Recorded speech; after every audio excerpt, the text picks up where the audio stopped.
তেল তেল দিব কড়াইয়ে, তারপরে জিরা আর হিং, হ্যাঁ, তারপরে কারি পাতা দেব, আর এটা তো পরে দেব, কোথমির ধনে পাতা পরে দেব। আর এই যে পেস্ট করে রেখেছি, এটা পেঁয়াজ রসুন আদা আর টমেটো পেস্ট করেছি, হ্যাঁ। আর এই যে গরম মশলা, হলদি গুঁড়ো, গরম মশলা, আর ধনে পাউডার, জিরে পাউডার আর লাল মির্চি পাউডার, হ্যাঁ।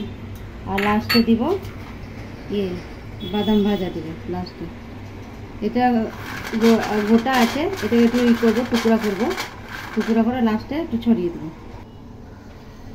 তেল দিলাম, তেল গরম হয়ে গেছে, জিরে আর হিং দিয়ে দিলাম,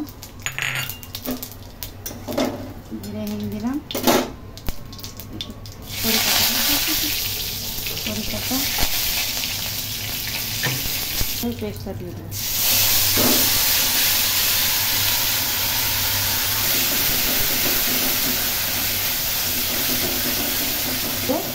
আদা রসুনের গন্ধটা বেরিয়ে যাবে। মশলাগুলো দিয়ে দেবো। এই যে মিক্সারে যে জলটা ছিল না ভালো করে কষবো।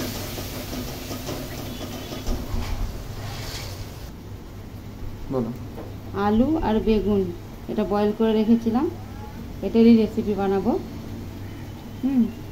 এই যে মশলাটা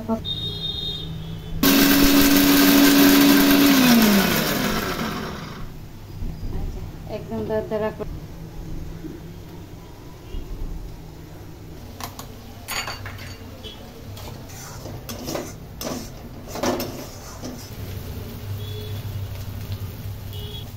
বেগুন আর আলুটা দিয়ে দিচ্ছি।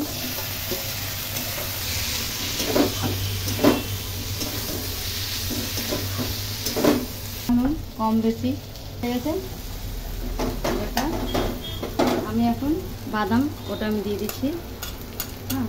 আর আপনার চাইলে দিতে পারে, না দিতে পারে, হ্যাঁ ওটা তো পরে বলবো না, বলো কিছু না, তখন তোমার জন্য কি বলে নোটস হয়ে যাবে কি এটা বলতে আছে। ধনে পাতা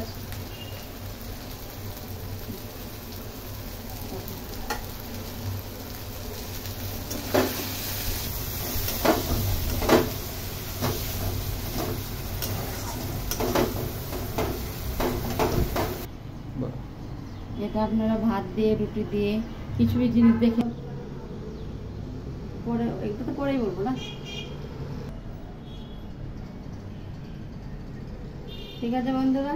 এই রেসিপি কেমন লাগলো আমাকে একটু জানাবেন, ঠিক আছে বন্ধুরা। চলুন তাহলে এই পর্যন্ত, दूसरा रेसिपी নিয়ে আসবো, ততক্ষণ বাই।